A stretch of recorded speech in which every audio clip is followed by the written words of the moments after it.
सभी सद्गुरुओं को प्रणाम एवं शुभ प्रभात।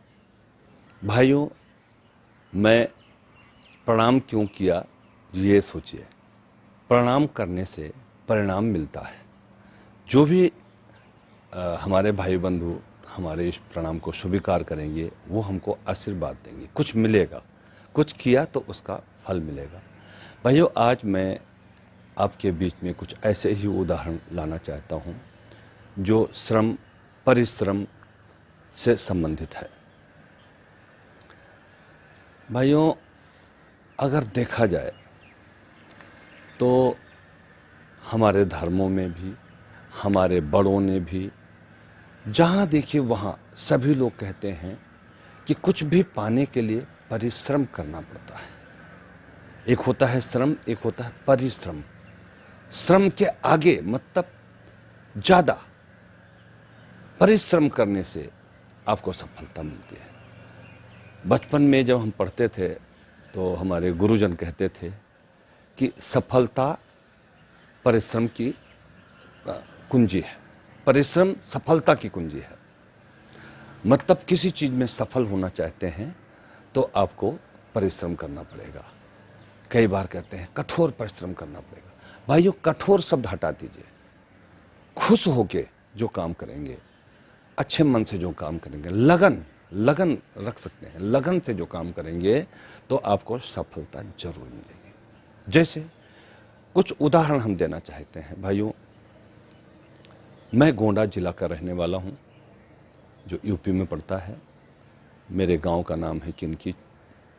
और मैं गोंडा जिला का नाम क्यों ले रहा हूं, आप समझिए। भगवान स्वामी नारायण का नाम सुना होगा। अक्षरधाम मंदिर काफ़ी जगह बने हुए हैं।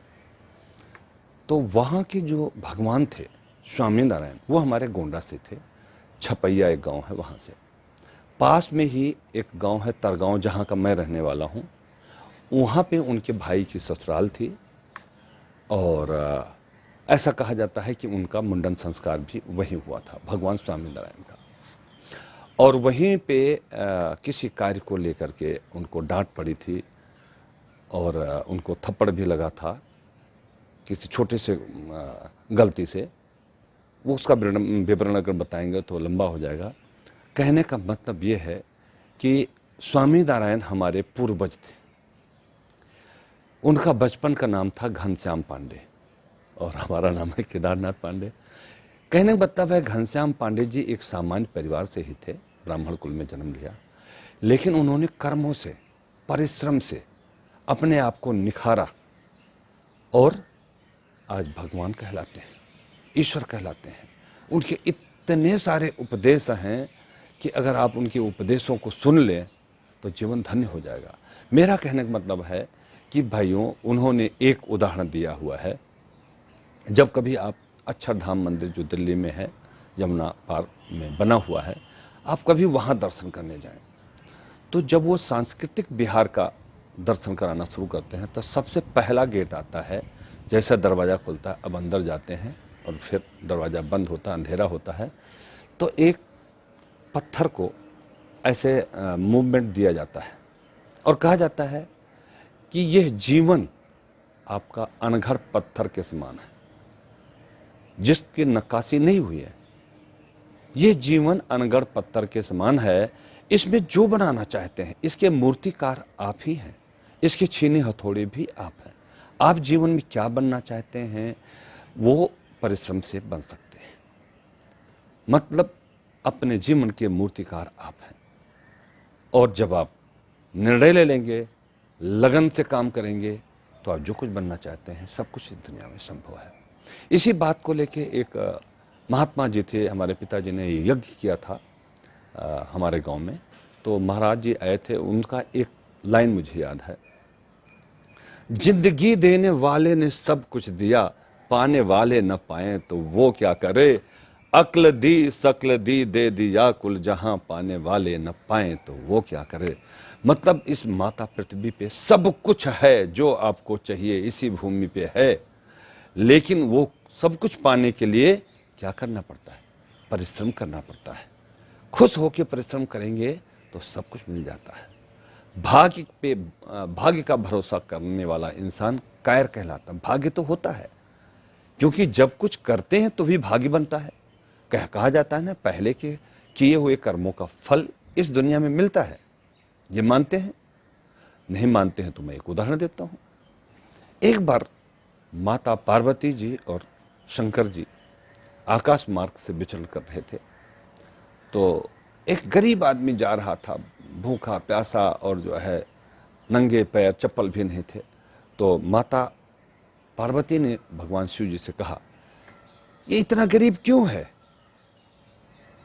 तो बोले, भाई इसके भाग्य में गरीबी लिखी हुई है, यही इसके भाग्य में है, तो इसको भोगना पड़ेगा। बोले, भाग्य कैसे? आप नहीं देना चाहते हैं इसको, इसलिए आप भाग्य का बता देते हैं कि भाग्य में नहीं है। बोले, हाँ। बोले, नहीं, आप मेरे सामने इसको दे के दिखाइए, देखते हैं इसको मिलता है कि नहीं मिलता। कहता ठीक है। भगवान शिव ने उसके जिस रास्ते से वो आ रहा था, उसके रास्ते में एक सोने असरफी का भरा हुआ एक घड़ा रास्ते में रख दिया कि आएगा और वो देखेगा और उसको उठा लेगा, खोल के देखेगा। ढक्कन उसका खुला हुआ था। भाइयों, जब वो नजदीक आने लगा उस घड़े के, तो उसके मन में एक विचार पैदा हुआ कि यार अंधे कैसे चलते हैं रास्ते, आज मैं अंधे चलने का जो है अनुभव कर लेता हूं। उसके भाग्य में नहीं था तो नहीं मिला। उसने आंखें बंद कर ली और वो घड़ा वाला रास्ता पार करके फिर आंखें खोल दी। माँ पार्वती कायल हो गई कि हाँ प्रभु, भाग्य में अगर नहीं होता है तो इंसान को भी मिलना मुश्किल हो जाता है, लेकिन भाग्य से कर्म को बदला जा सकता है। कर्म से भाग्य को कर्म से बदला जाता है। भाग्य को कर्म की रेखाओं से, मतलब कर्म से भाग्य की रेखाओं को बदला जा सकता है। ऐसे देखिए, भगवान श्री कृष्ण उपदेश देते रहे अर्जुन को। जब समर में युद्ध क्षेत्र में पहुंच गए, आपने गीता पढ़ी होगी, नहीं तो पढ़िएगा। क्या था? ईश्वर अगर चाहे तो ये संपूर्ण संसार को जैसा चाहे वैसा कर सकते हैं। इस संपूर्ण मानव को खत्म करना चाहे 1 मिनट में खत्म कर सकते हैं। जैसे उदाहरण लीजिए, आपके पास मोबाइल है, इसको भी तोड़ना चाहें तोड़ दीजिए, फेंक दीजिए, किसी काम का नहीं रह जाएगा, क्योंकि इसको इंसान ने बनाया है। लेकिन जो सृष्टि ऊपर वाले ने रची है, कभी वो चाहे इसको खराब करना तो कर सकता है। तो भगवान ने उनको यही बताया कि देखिए, आपको कर्म करना है, कर्म प्रधान विश्व करे राखा, और जो जस करे सो तस फल चाखा। कर्म जैसा करेंगे फल वैसा ही मिलेगा। अच्छा करेंगे अच्छा फल मिलेगा, बुरा करेंगे बुरा फल मिलेगा। भाइयों, गीता में यही उपदेश दिया भगवान ने, बार बार उनको समझाते रहे। जब नहीं समझ पाए तब उनको दिव्य दृष्टि देके और विकराल रूप धारण किया, दिखाया कि सारा संसार मेरे में ही समाहित है, और ये सब जो आपको बता रहा हूं करने के लिए, ये सब हो चुका है, ये मेरी माया है। लेकिन कर्म प्रधान है, क्योंकि इस दुनिया को उदाहरण देना है आपने कि धर्म के क्षेत्र में खड़े होकर के धर्म की तरफ से लड़ाई करनी है, अधर्म पे विजय प्राप्त करना है। ये संसार को उदाहरण देना है और आपको ये करना है। तब जाकर के अर्जुन लड़ाई किए। तो भाइयों, मेरा कहने का मतलब है परिश्रम। भाई एक बात और बड़ा सरल उदाहरण है, क्योंकि कहते हैं एक चिट्ठी में लिखा, जब चिट्ठी के लास्ट में लिखते हैं कि थोड़ा लिखना ज्यादा समझना, मतलब हम एक छोटा सा उदाहरण दें तो आप उसके हजारों उदाहरण आपके सामने प्रस्तुत हो जाएंगे। लेकिन जब आप ऐसा सोचेंगे तो पहली बात तो ये, भाग्य का भरोसा। भाग्य में जो आपने पहले किया हुआ है उसका तो फल मिलेगा, लेकिन आप भाग्य का भरोसा करके अगर बैठ जाएंगे तो शायद वो भी भाग्य भी नहीं खुलेगा। कहते हैं कि इसके माथे पे ताला लगा हुआ, इसके किस्मत का ताला लगा हुआ है। तो भाइयों, किस्मत का ताला लगा हुआ तो कुंजी ढूंढिए। जैसे कहा गया है ना कि सफलता परिश्रम की कुंजी है। सफलता तभी मिलती है जब आप परिश्रम करते हैं। ऐसे अगर आपके भाग्य में ये ना कहें कि मेरे भाग्य में तो ये ना कहें कि मेरे भाग्य में तो ये लिखा ही नहीं है, मैं क्या करूं। भाइयों, भाग्य का भरोसा करने वाला इंसान कायर होता है। जैसे आपको अपने खेत की सिंचाई करनी है तो क्या करेंगे? अगर वहां तालाब है तो वहां से परिश्रम करके पानी निकालेंगे किसी साधन से, और तालाब भी नहीं है तो क्या करेंगे? वहां पे खुदाई करेंगे, कुआं खोदेंगे। कुआं खोद लिया, पानी निकल आया, तब भी उसके लिए क्या करना है? बाल्टी में रस्सी बांध के और खींचना पड़ेगा, पानी तो तब मिलेगा, या ट्यूबवेल लगाना पड़ेगा, उसके लिए और यंत्र की जरूरत पड़ेगी। तो कहने का मतलब है कुछ भी प्राप्त करने के लिए आपको कुछ करना पड़ता है। अब मेरे कहने का मतलब है अभी बहुत जल्दी ही इस कोविड महामारी को आप झेल रहे हैं, इसके साथ साथ चाइना जो हमारा पड़ोसी देश है, लेकिन वो हमें चारों तरफ से घेर के युद्ध जैसा माहौल तैयार कर दिया है और बहुत सारे देश उससे नाराज हो गए हैं और सभी लोग ये चाहते हैं कि उससे बिजनेस व्यापार भी बंद कर दिया जाए। ये जो उसने ये दुष्टता की है, जो कोरोना का परीक्षण करने के दौरान उसने जो फैलाया है। खैर भाइयों, ये बड़ी लंबी कहानी है, ये बाकी लोग बुद्धिमान लोग, वैज्ञानिक लोग जाने और देश के लोग जाने। हम लोग तो साधारण लोग हैं, साधारण सी बातें समझें। अभी उन सारी चीज़ों को देखते हुए हमारे माननीय मोदी जी ने भी एक निर्णय लिया है, क्या आपको आत्मनिर्भर बनाने का, स्वावलंबी बनाने का। हमारा देश इतना विशाल देश है, ये 1962-65 का देश नहीं है कि सड़े हुए गेहूं अमेरिका से मंगा के हम खाते थे। आज हमारा देश परिश्रम करके और मेहनत करके इस स्थान पे पहुंच चुका है कि हम गेहूं निर्यात करते हैं, अन्न निर्यात करते हैं। क्यों, कैसे संभव हुआ? क्योंकि हमारा देश बहुत ही उन्नतशील होता जा रहा है, कर्म प्रधान है। तो मेरा कहने मतलब जो मोदी जी ने निर्णय लिया है, देखिए देश के साथ आपको चलना पड़ेगा और अगर खुशी खुशी देश के साथ चलेंगे तो सफलता आपकी कदम चूमेगी। भाइयों कैसे, मैं अपना उदाहरण भी दूंगा। जैसे अभी कुछ ही दिन पहले मोदी जी ने निर्णय लिया कि आपको आत्मनिर्भर होना है। उन्होंने 20 लाख करोड़ रुपया हमारे पूरे भारत देश में हर क्षेत्र में कुछ न कुछ सबको दिया है। यहाँ तक कि हमारे जो ब्याज की दरें हैं वो भी घटा दी हैं। कुछ धन ऐसा भी दे रहे हैं जो 1 साल 2 साल तक आपको उसका ब्याज भी नहीं देना पड़ेगा। लेकिन आप कर्मठ तो बनिए, स्वावलंबी बनने का सपना तो देखिए। भाइयों हमने तो ये प्रण कर लिया है, 4-5 दिन पहले प्रण कर लिया था कि अब हम चाइना से सामान नहीं मंगाएंगे। अभी हमारे एक मित्र ने, वो सभी के मित्र हैं, उन्होंने एक ज्ञान दिया है, सभी ये व्हाट्सएप बहुत वायरल हुआ है कि बुलेट से वॉलेट तक लड़ाई जो है, अगर आप अपना वॉलेट टाइट कर दें, आप अगर कोई चीज़ खरीदते जाएंगे तो उसका धन कमा करके चाइना आपको गोली के रूप में देगा। हमारे जो सैनिक हैं जो बॉर्डर पे लड़ रहे हैं, आप सो जाते हैं कि लड़ाई का काम, बॉर्डर का काम तो हमारे सैनिक देखेंगे। भाइयों आप भी इस देश के नागरिक हैं, आप पे भी वो संकट आएगा, इसलिए आपको लड़ाई करनी है। तो लड़ाई आपको कैसे करनी है? वॉलेट से। वो बुलेट से अगर करता है तो आप वॉलेट से उसका जवाब देंगे। मतलब आज चाइना से आप बहुत सारी चीज़ें इंपोर्ट करते हैं। संकल्प कर लें कि चाइना से कोई भी सामान नहीं खरीदेंगे। एकाएक तो बंद नहीं कर पाएंगे, लेकिन आज जब सोचेंगे तो आप उस निर्णय तक पहुंचने में थोड़ा सा समय लग जाएगा। बट निर्णय ले लीजिए। मैंने निर्णय ले लिया। मैंने अपने बंदों को 4 दिन पहले बोला कि भाइयों जितने सामान हम इंपोर्ट करते हैं उसकी सूची लाई जाए, मेरे सामने रखी जाए और हम बैठ के निर्णय लेंगे कि हम ये सामान कैसे बनाएंगे, कहाँ से बनाएंगे, किससे बनवाएंगे, ये सब हम निर्णय लेंगे। भाइयों कल की बात बताता हूँ। कल अभी 29 तारीख थी। कल हमने कैटलॉग मंगवाया अपना कि हम कौन कौन सा सामान, उसको चिन्हित किया। जैसे जो हैंडल इंपोर्ट करते थे उसको हमने अपने यहाँ बनाने का निर्णय ले लिया है। पॉलिश का काम हमारे यहाँ होता है, वो वुडन हैंडल हम अपने यहाँ बनाएंगे। डिट्टो नहीं बनाने की जरूरत है, हम जैसा बनाएंगे बहुत खूबसूरत बनाएंगे, क्योंकि इतने सालों का मेरा भी एक्सपीरियंस है। दूसरा हमने देखा जो नेट वाली कुछ कुर्सियाँ थी, कुछ पार्ट हम इंपोर्ट करते थे, हमने वो भी निर्णय लिया कि नहीं लगाएंगे। और उससे बेहतर अब हमारे इंडिया में बनने लगा है और नेट भी बहुत अच्छा बनता है। मेरा कहने का मतलब है सारी चीज़ों को कल हमने क्रॉस मार दिया। जो चाइना से इंपोर्ट करके कुछ चीज़ें हमारे कैटलॉग में पड़ी हुई थी, कुछ पार्ट हम मंगाते थे, मैंने निर्णय लेना नहीं मंगाएंगे।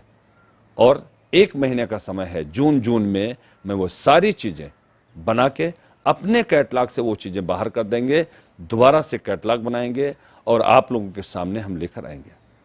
तो कैटलॉग में जो चीज़ होगा आप उसी का तो हमारे से पूछेंगे।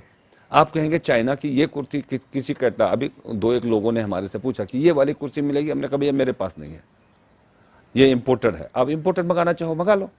भाइयों अब इम्पोर्टेड महंगा होने वाला है, हो गया। अभी कल परसों के अखबार में था कि 15% ड्यूटी बढ़ा दी है, पहले 10% बढ़ाई थी, अभी 15% ड्यूटी और बढ़ा दी है। चाहे हार्डवेयर खरीदेंगे, चाहे फर्नीचर खरीदेंगे, कोई भी सामान खरीदेंगे, उस पर इम्पोर्ट ड्यूटी गवर्नमेंट ने बढ़ा दी। मतलब जो आप कहते थे चाइना से कैसे कंप्लीसन लेंगे, कैसे कंप्लीट करेंगे, चाइना से सामान सस्ता आता है, सामान सस्ता नहीं, वो गुणहीन होता था, वो उसकी गुणवत्ता इतनी अच्छी नहीं होती थी। आप सामान लाते थे टूट जाता था, तब लोग कहते थे ये चाइना का तो नहीं है, मतलब ये उपहास का विषय बन गया था, तो इसलिए सस्ता पड़ता था। और अभी तो गवर्नमेंट ने उसको और महंगा कर दिया, तो अब तो बड़ी सरलता से हम अपने यहाँ उत्पादन करके और कंपटीशन झेल सकते हैं। और भाइयों रास्ता खुलना शुरू हो गया है। कल ही हमारे दो मित्रों ने मुझे संपर्क किया और बोला अमेरिका आप सप्लाई करना चाहते हैं। हमने कहा क्यों नहीं करेंगे। अब हम उस तरह की तैयारी करने जा रहे हैं कि हम एक्सपोर्ट कर सकें, और ठान लिया है। आज बोल रहा हूं कुछ ही महीनों में, हाँ समय जरूर लगेगा उसकी तैयारी करने में, हम अमेरिका क्या पूरे वर्ल्ड में कहीं भी सप्लाई कर सकते हैं। भाइयों पहले जब एक स्थिति बन जाती है तब आपको मना स्थिति चेंज करनी पड़ती है। जैसे एक टाइम था द्वितीय विश्व युद्ध में जापान पे बमबारी हुई और तहस नहस हो गया, बहुत नुकसान हुआ। क्या किया जापान ने, हार नहीं मानी, उसने दोबारा से मेहनत करके और अपने कंट्री को इतना मजबूत बना दिया। आज इलेक्ट्रॉनिक में नंबर 1 है।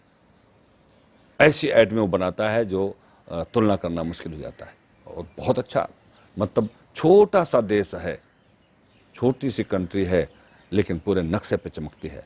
ऐसे बहुत सारे लोग गिरते हैं सहसवार ही मैदान जंग में, वो लोग क्या गिरेंगे जो घुटनों के बल चले। जिसने सोचा ही नहीं कि मैं ये ऐसा करूंगा वो करेगा क्या, लेकिन हमने सोच लिया मैं तो करके दिखाऊंगा। और आप लोगों से भी यही प्रार्थना है कि आप अपने पैसे से चाइना को अमीर न बनावें, चाइना को बम बारूद और हमारे ऊपर अटैक करने के लिए साधन न उपलब्ध करावें। भाइयों ये आपसे प्रार्थना है, संकल्प कर लीजिए। आज की तारीख में हमारे यहाँ हाइड्रोलिक भी बनने लगा है, कैस्टर भी बनने लगा है, जो मेन चीज़ें हम वहाँ से गुणवत्ता के आधार पे कुछ लोगों से लेते थे, बंद कर दिया, मैकेनिज्म सब कुछ बन गया है। ऐसे आप भी निर्णय ले लें। थोड़ा कष्ट जरूर होगा क्योंकि सुलभता से जो चीज़ लाते थे यहाँ बेचते थे, वही चीज़ अब यहाँ बनवाने का प्रयास करें। मेरा कहना मतलब भैया आज हमारा फोकस था परिश्रम। देखिए परीक्षा सब सुना है, पर इच्छा दूसरों की इच्छा। परीक्षा क्या होती है, पहले आपको पढ़ाया लिखाया जाता है, फिर आपकी परीक्षा ली जाती है। अब परीक्षा दूसरे की इच्छा पे निर्भर होता है कि जैसे ज्योग्राफी से संबंधित ज्योग्राफी का पेपर देने जाते हैं तो उस सब्जेक्ट को पूरी तरह से पहले आपको पढ़ाया जाता है, 3 महीने 6 महीने पढ़ा करके या साल भर पढ़ा करके, तब आपकी परीक्षा ली जाती है। आपकी इच्छा जानी जाती है कि आपके अंदर ये सारी चीज़ें बैठ गई, इस चीज़ को समझ गए हैं, कभी भी आपको जरूरत पड़े तो आप उसके अनुसार काम कर सकें। तो पर इच्छा वो क्या पूछ लेते हैं, इसलिए संपूर्ण ज्ञान लेना होगा। ऐसे कहीं इंटरव्यू में जाते हैं किसी पर्टिकुलर किसी कंपनी में, तो उससे संबंधित आपको ज्ञान होना चाहिए। और ज्ञानवान हैं, पढ़े लिखे हैं, नकलची ये दुनिया भर के, अगर आप नकल करके पास हो गए किताब मतलब किसी भी सब्जेक्ट को, वो आपके काम नहीं आने वाला भाइयों। उससे आप दुखी रहेंगे क्योंकि आपको ज्ञान नहीं है। जब आपसे इंटरव्यू लिया जाएगा आप बता नहीं सके, आपको नौकरी नहीं मिलेगी। बहुत सारे लोग कहते हैं मैं तो इतना पढ़ा लिखा हूँ और मुझे अरे आप पढ़े लिखे हैं, आप परिश्रम करिए भाइयों। एक पढ़ाई लिखाई में परिश्रम किया, अब आगे भी परिश्रम, जब तक जीवन है तब तक श्रम करना पड़ेगा। श्रम और परिश्रम से जो भागेगा उसको कुछ नहीं मिलने वाला है। मेरा कहने का मतलब ये है भाइयों